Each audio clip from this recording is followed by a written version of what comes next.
Hey guys, so this is the part where I actually do some of the readings for you to show you how you could hear Kat doing the lines in different ways. It's really hard to pick this scene up and show you them doing this particular scene because a lot of times it's played, a lot of times people play it like openly abusive. You can, okay? The thing about Shakespeare is that if it's not words, it's open for interpretation. And a lot of times we cut words out as opposed to change necessarily what they are. So that also changes context, right? So in Act 4, Scene 3, one of the opening lines is Kat and Grumio. And Kat's looking at Grumio and she goes, "The more my wrong, the more his spite appears." So essentially what that says is the more I do wrong, the more sort of bad or wrong he gets in response. Now, she's incredibly not used to this because at home with her father and her sister and everyone around her, she acts badly, she gets what she wants, right? That's what happens. So that's spoiled kid behavior. I act badly, I get what I want. Now, you could read that line a few different ways. You could go, "The more my wrong, the more his spite appears." And she could be angry about it. You could have, the more my wrong, the more his spite appears, like confused. You could have, "The more my wrong, the more his spite appears," where she kind of knows he's doing something, like she knows that it's intentional. A lot of times it's played angry. Sometimes it's played very defeated. "The more my wrong, the more his spite appears." What, did he marry me to famish me? She said she's hungry. Like, why did he marry me? To starve me? Was that the aim? Beggars that come unto my father's door upon entreaty. So she says entreaty a few times here. Entreaty means to ask for or to beg. Beggars that come to my father's door upon entreaty have a present aims. If not, elsewhere they meet with charity. So when homeless people ask for food, when like we give it to them, or they can go somewhere for food. But I, who never knew how to entreat, nor never needed that I should entreat, am starved for meat, giddy for lack of sleep, with oath have kept waking, and with brawling fed. And that which spites me more than all these wants, he does it under the name of perfect love, as one who should say, if I should eat or sleep, "'Twere deadly sickness or else present death, I prithee go and get me some repast, I care not what, be it wholesome food." So, what is this literally saying, and then how can we read it? Kat's saying, literally, homeless people get more food than I do.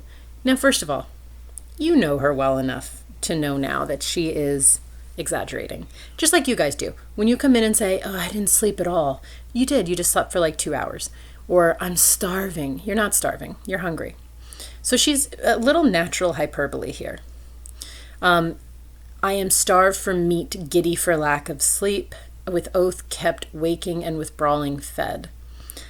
So she's starved for meat. To me, this reads as she is used to, as an upper class woman, being fed well. And right now, she's probably being fed very, very poorly. I don't think she's being entirely starved. But like, he's giving her things like base gruel or something to sustain her, but it's not good, or in that line, stale bread, something that would literally give her enough strength to like kind of not pass out, but it's not good. So she's starved for meat. She's starved for real food, sustenance. Giddy for lack of sleep. So notice she's at that punchy stage of being tired, where you're so tired that you're kind of like, "Ha, whoo." That doesn't last very long. With oath kept waking, and with brawling fed. So he's keeping her awake with constant conversation, and then fighting with her. And he does it under the name of perfect love. Again, the Raul Julia Meryl Streep version, what I liked about that was he actually really loved her. Like when he met her, he didn't do so with any expectation of liking her or loving her. And then when he sees how like fiery she is, he's like, "Ooh, this does it for me," right? This actually is the perfect woman for me. And he teaches her how to let go of other people's opinions of her, which has a lot to do with other people perceiving her as a shrew. So, like, he likes how she behaves. He doesn't think of her as poorly behaved or badly behaved. He thinks of her as just kind of spicy. But he wants her to understand the reason she's being talked about this way has everything to do with other people and nothing to do with him. And she can learn to let go of what she thinks about other people's opinions and only focus on what he thinks about her, and he thinks she's great. That's the only time I've really seen it played like that. A lot of times it's played either like he's really trying to break her, or she just pretends to be broken to get away from him. 10 Things I Hate About You, obviously being a modern interpretation, plays it as he accidentally falls in love with her and he had no intention to. People do that too. All right, so you could read some of these as, but I who never knew how to entreat nor never needed that I should entreat am starved for meat, giddy for lack of sleep. She could be pissed off about it. It could also be, but I who never knew how to entreat, nor never needed that I should entreat, am starved for meat and giddy for lack of sleep. She doesn't, literally, someone who has never had to ask for it is now confused by it. Like, how do you learn to ask? No, but I who never knew how to entreat, nor needed that I should entreat. I am starved for meat, giddy for lack of sleep. She could be desperate. She is talking to Grumio, and Grumio's not exactly anyone's favorite. And then Grumio says, what say you to a neat's foot? And she says, 'tis passing good, let me have it. I fear 'tis too choleric a meat. What say you to a fat tripe finely boiled? Neat's foot would be like goat's foot. Those of you who may eat more exotic cuisine than me, I have never eaten the foot of a goat, but it's a hoof. And while sure, you can technically eat them, it doesn't exactly sound like sustenance to me. Like, it doesn't exactly sound like the stuff that you would build like a good hearty meal off of, and probably not one, and also probably not raw. If you had to, you'd probably cook it. And then when he offers her the goat's foot, she's like, yep, give it to me. And then he goes, no, that's not a good one for you. What about tripe? Tripe is intestine, to my reckoning of tripe. Of all the many Scottish foods my side of the family doesn't eat, we don't eat haggis, and we don't eat tripe. It's the innards, the digestive tract of certain animals. People eat it, but also if you're going to eat it, this is what I understand. Finely broiled here, broiling, they don't have broilers the way you understand them. They only have like ovens, but they do boil food. So boiled tripe is particularly rank because when you boil anything that has like a lot of muscle tissue, it hardens. So the mere mention of that makes me gag. And then she goes, yep, feed it to me, whatever you got. You got tripe, I'll eat tripe. Boiled tripe, the boiled tripe sounds good. And he goes, no, I feel it is too choleric. There's a reason he's saying choleric. It kind of a long-winded explanation, but essentially he's saying that he fears it will upset her. It'll upset the delicate balance of her system to feed it to her. Boiled tripe will upset the delicate balance of anyone's system. And then he says, what say you to a piece of beef and mustard? Ooh, food we know. A dish I do love to feed upon. Aye, but the mustard is too hot a little. Well, then the beef, and let the mustard rest. Nay, then I will not. You shall have mustard, or you shall get no beef. See what he's doing there? They would have had to make their own mustard, and the mustard here probably refers not to a condiment made like a yellow condiment that you're used to, but mustard greens, which are actually quite spicy. Like if you just eat raw mustard greens, they're pretty. You actually could, like if you were chopping them and put it in your eye, like touched your face, it would burn, almost like a chili. It's a different family of heat than chili, but nonetheless. So every time he offers her food, she's like, yep, whatever, yep, I'll take it. And he's like, no. But notice who's doing it too. It's not Petruchio, it's Grumio. So Grumio's been sent in to sort of continue her training. And then, no, you will have you will have beef. You will have no beef until you can have mustard.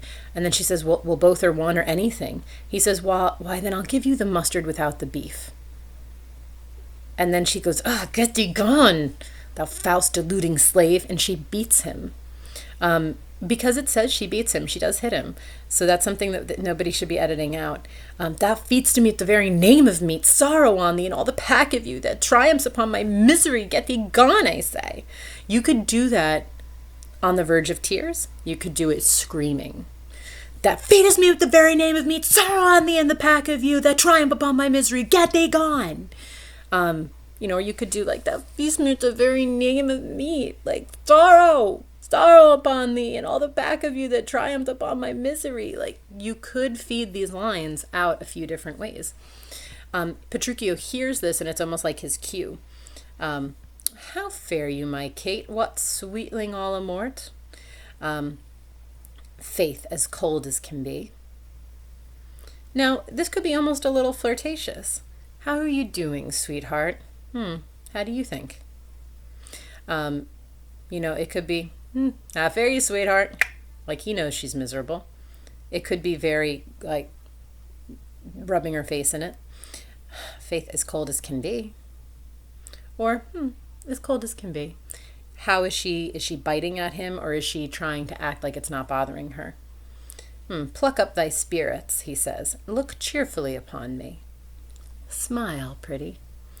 Here, love, thou seest how diligent I am to dress thy meat myself and bring it thee. I am sure, sweet Kate, this kindness merits thanks. What, not a word? Nay, then thou lovest it not, and all my pain is sorted to no proof. Take this dish away. So he says, like a loving husband, I have done up your dinner for you myself and brought it to you. Surely you should say thank you. And then before she really has a chance to say anything to him. People sometimes play this with a pause where she's like, but it doesn't indicate a pause here. I mean, that's just interpretation. He says, oh, well, if you won't thank me, then away the food goes. And then she goes, I pray you, let it stand. He's done this to her before, where he said, I'll leave after the wedding, and he waited for her to say, stay, my lord, stay. The poorest service is repaid with thanks, so shall mine before you touch the meat. He says, people say thank you when someone does something nice for them. I thank you, sir. Now you could do, I thank you, sir. I thank you, sir. I thank you, sir. You could do it a few different ways. And that depends on what level of sort of resistance you want her to have.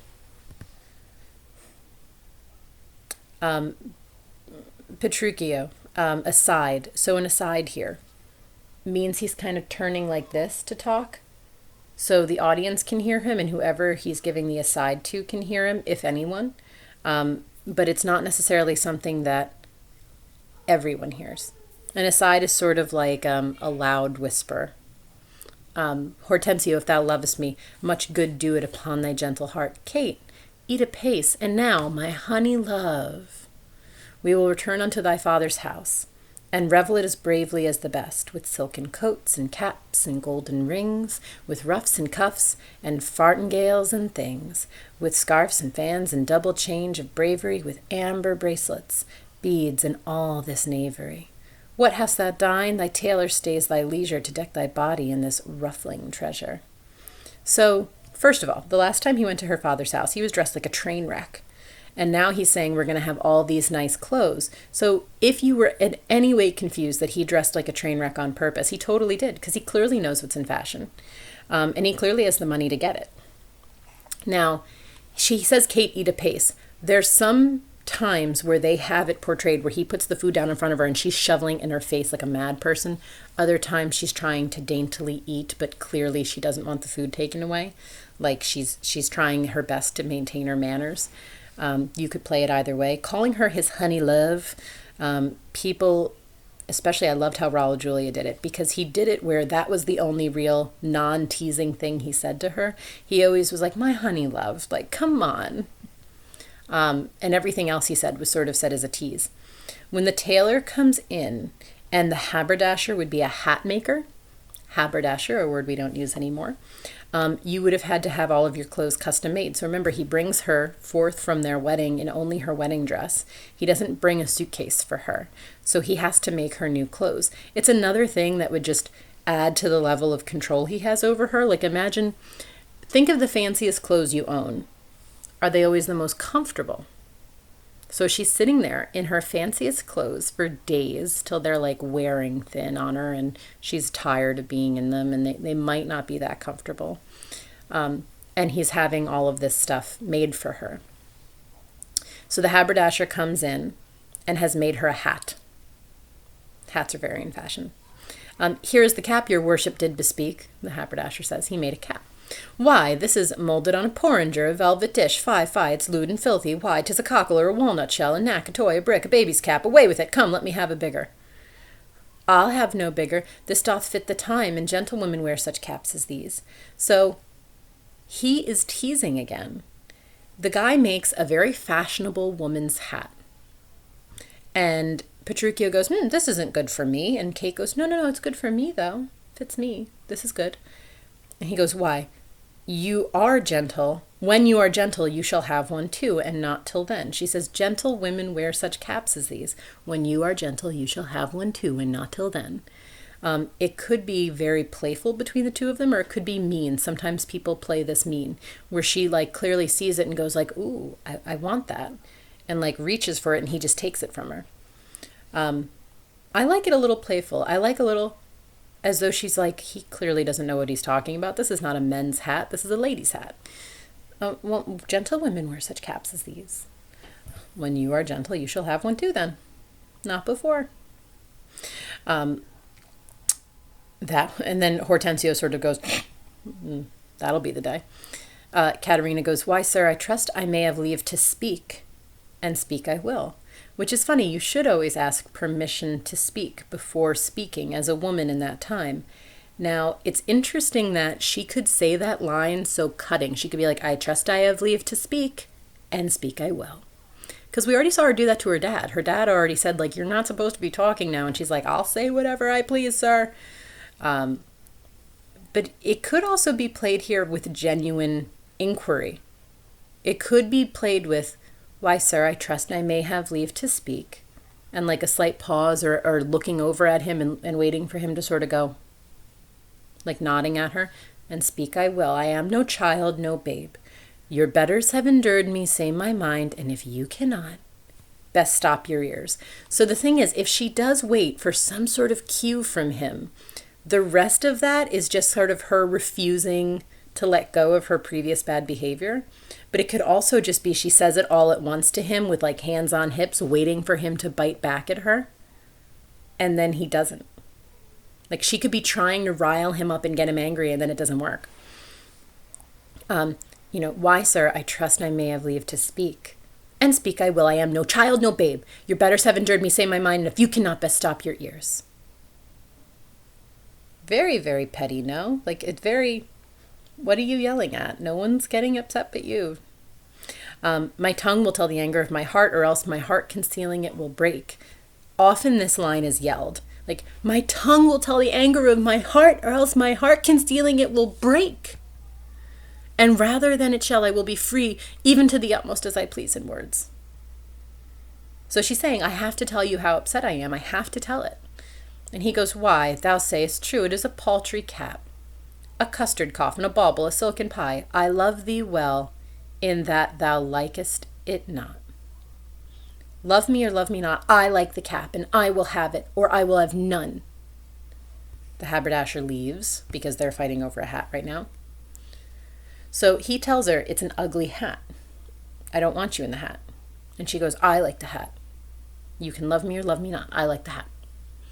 Thy gown, why, I come the tailor, let us see it. Oh, mercy, God, what a masquerading stuff is here. What's this, a sleeve? Of course, all dresses had sleeves. It's like a demi-cannon. What, up and down, carved like an apple tart? Here's snip and nip and cut and slip and slash, like to a censer in a barber's shop. Why, what in the devil's name, tailor calls this? You bid me make it orderly and well according to the fashion of the time. So in other words, Petruchio looks at the gown and starts making fun of it and saying it's ugly, when in fact it's actually very, very fashionable. He ordered beautiful clothes for her and then makes fun of them and says they're bad. And both the haberdasher and the tailor are confused because they did a good job making the clothes. And Petruchio goes, "Marry, it did, but if you be remembered, I bid you not mar it to the time. Go hop me over every kennel home, for you shall hop without my custom, sir. I'll have none of it. Hence, make your best of it." And then Catherine goes, "I never saw a better fashion gown. More quaint, more pleasing, no more commendable. Belike you mean to make a puppet of me." This line is very good, very telling. "Belike you mean to make a puppet of me," she says, and she looks, we think, at Petruchio. "A puppet. You mean to make me do whatever you want." And he goes, "Why, true, he means to make a puppet of you." Petruchio goes, "I don't. He does, the tailor." You guys heard this in the Raul Julia interpretation of it too. You know how many times I've read this play and missed the fact that Petruchio goes, "Why, he means to make a puppet of thee." I always thought that he sort of referred back to her father in some way. Or in some way he was like making the gown into a person, like personifying it. I missed the simple truth. He's talking about the tailor. The tailor says, "She says your worship means to make a puppet of her." And as though the tailor is trying to translate what she's saying. And Petruchio doesn't need any help. He goes, "Oh, monstrous arrogance, thou liest, thou thread, thou thimble, thou yard, 3/4, half-yard, quarter nail, thou flea, thou nit, thou winter cricket, thou." Petruchio is amazing at insults. If you guys need some insults to throw at people, I'm just saying thou winter cricket is available for use. "Braved in my own house with a skein of thread, away thou rag, thou quantry, thou remnant, or I shall so be meet thee with thy yard, as thou think on prating whilst thou livest. I tell thee, that thou hast marred her gown." This is incredibly hard to do. There is so much like sound play on these words. You are meant to say it kind of fast and yell it as Petruchio, and there's a lot to trip on here. I have trouble saying it slow. Anyone who can deliver this line fast is really good at acting and really good at speaking. Like the enunciation of it's really hard. He says, "I said that you made an ugly gown." And the tailor goes, "Your worship is deceived. The gown is made just as my master had direction. Grumio gave order how it should be done." "I gave him no order. I gave him the stuff. I gave him the material. But how did you desire it be made?" "Marry, sir, with needle and thread." Again, is this necessary to the plot? Like, what does this add? Petruchio here is just making them argue because he's showing Kat, like, think about it. They're all in the same scene together. She's holding this gown. She's holding the hat that he said were ugly that aren't. That she's, for some reason, wants these very fashionable clothes. Now, she probably just wants a change of clothes. But she's like, "Oh, I want these fashionable clothes." And he goes like, "Look at how silly they are, arguing over whether or not these are fashionable clothes. Like, look at it." He's making it happen in front of her because it's ridiculous. As you go down, the Grumio Taylor stuff is just kind of that ridiculous back and forth. Petruchio is making her realize how silly a lot of it is. And as you go down, Petruchio just keeps sort of pushing at them. So go all the way down on it until the tailor is sort of like leaving, because it's just a whole lot of ridiculous, what makes this a pretty gown? And you realize how stupid it is. It says fluff the sleeves. The sleeves are fluffed. It's cut to the right angle. Like, if you guys were to argue over whether or not someone's like makeup looked good or hair looked good, imagine the ridiculous things you would say, to the point where if you really listen to what you are saying, you'd be like, "I cannot believe this is what we're talking about. I cannot believe we are arguing over whether or not someone has a sharp enough cut on the highlight on their cheekbone. Why are we talking about this? Did they not get the eyebrow liner to the midline of their eye? Did no one show them how to trace it? Someone's not using the waterproof mascara." Like, isn't it? It's a little bit petty, right? At the end of it, essentially, you get to Petruchio saying, I've scrolled all the way down to, "Well, sir, in brief, the gown is not for me." Essentially, great, you did what everyone else told you to do. I think this is a hideous gown. And then Grumio goes, yep, it's not for you, it's for her. And Petruchio goes, we'll take it back. And Kate's watching the whole time. She's listening, watching. You forget that she's there because she's so quiet. You're not used to her being quiet. You're used to her interjecting, and watch that she's just listening and taking it all in. How an actress played her face in this sequence is very important. Is she kind of, or is she just staring at them like? It makes a difference how she's listening. So again, whichever version you want to go with, you can find that you can fit it in here. Petruchio. Well, come, my Kate, we will into your father's house, even in these honest, mean habiliments. So they're going back to her father's house in, once again, dirty old clothes. Like she will arrive at her father's house in the same clothes she left, and they're like worse for wear. Our purses shall be proud, our garments poor. For 'tis the mind that makes the body rich, as the sun breaks through the darkest clouds. So honor peereth in the meanest habit. What makes you a good person? Worthy of being brought into a house and shown with respect? Is it your clothes? He says no.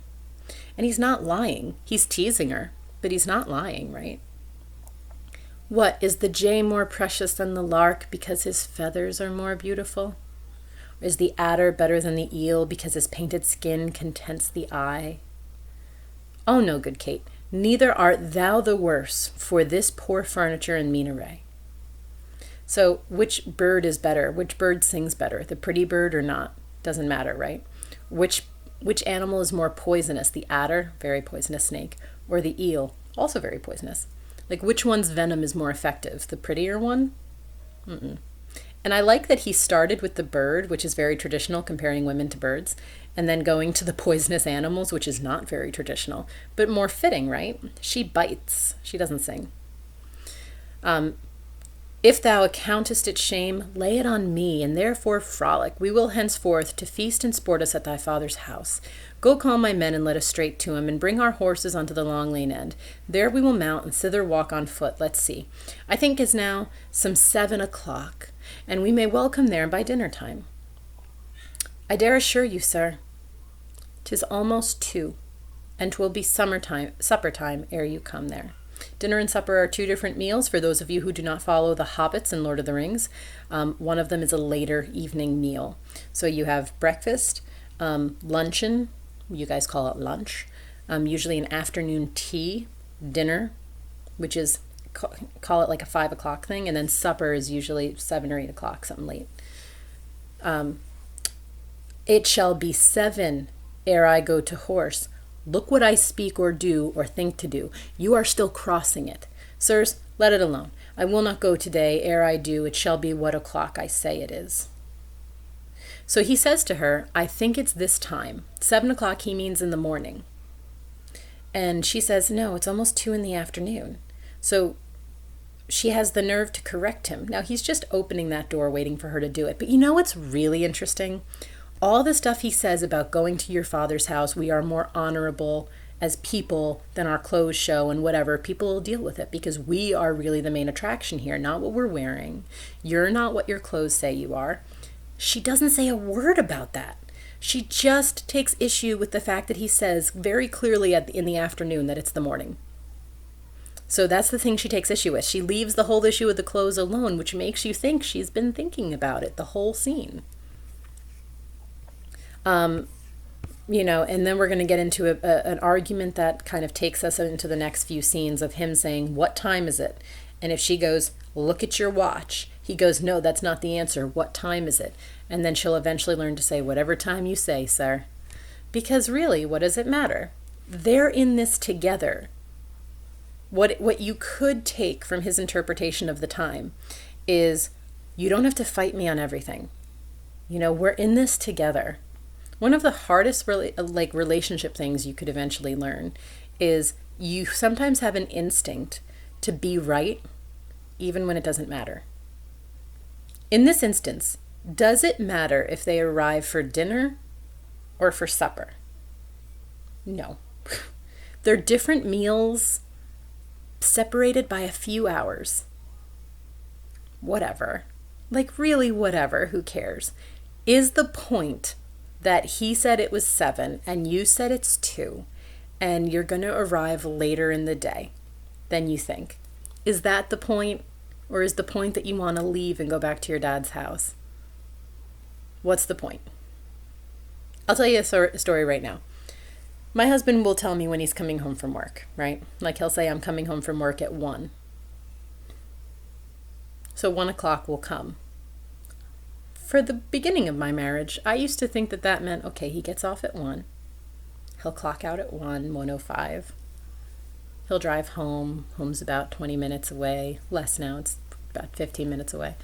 But whatever, so say he'll be home somewhere between 1:30 and 1:45. If it was like 2:30, I started getting mad because I was like, where is he? He said he was coming home after work.